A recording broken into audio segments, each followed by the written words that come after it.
1947 के बाद से ही नहीं लगातार चलता रहा। युद्ध उसी दिन शुरू हो गया था जिस दिन टू नेशन थ्योरी दी गई थी या कि स्वीकार कर ली गई थी। युद्ध उसी दिन शुरू हो गया था।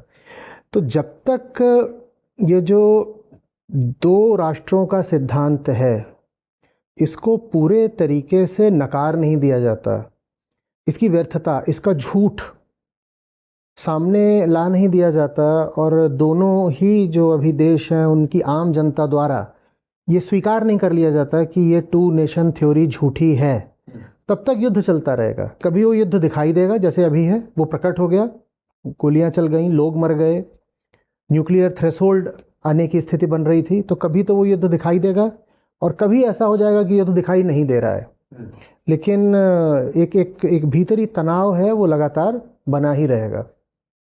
तो मैं इसको इसी तरीके से देखता हूँ और इसीलिए जब कोई पूछता है कि इस युद्ध का समाधान क्या है, तो वो समाधान भी फिर बिल्कुल जड़ पर, बुनियाद पर जाकर ही होगा।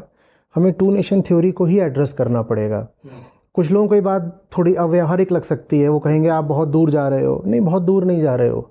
जब तक ये भाव बना रहेगा कि मुसलमान उधर हैं, वो एक अलग राष्ट्र हैं, यही टू नेशन थ्योरी थी जिन्ना की, कि मुसलमान उधर हैं और वो अलग राष्ट्र हैं, और हिंदू इधर हैं और वो अलग राष्ट्र हैं, और ये दोनों म्यूचुअली इनकम्पैटिबल हैं, तब तक लड़ाई के अलावा विकल्प क्या है?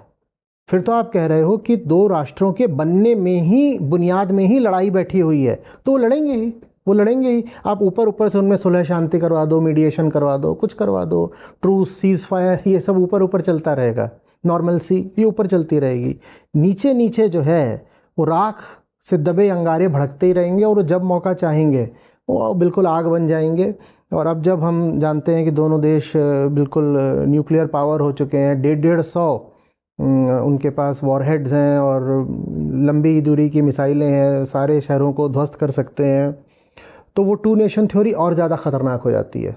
हमने देखा 3 दिन के भीतर ही कितना ज़बरदस्त मासिव एस्केलेशन हो गया था। बिल्कुल, इतना पहले देखने को नहीं मिलता था।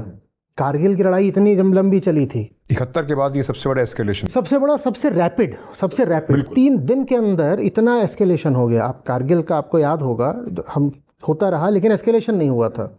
सीमा उधर से भी नहीं पार की गई थी, इधर से भी नहीं पार की गई थी, वहाँ पर कुछ रुका हुआ था। अभी ऐसा नहीं है।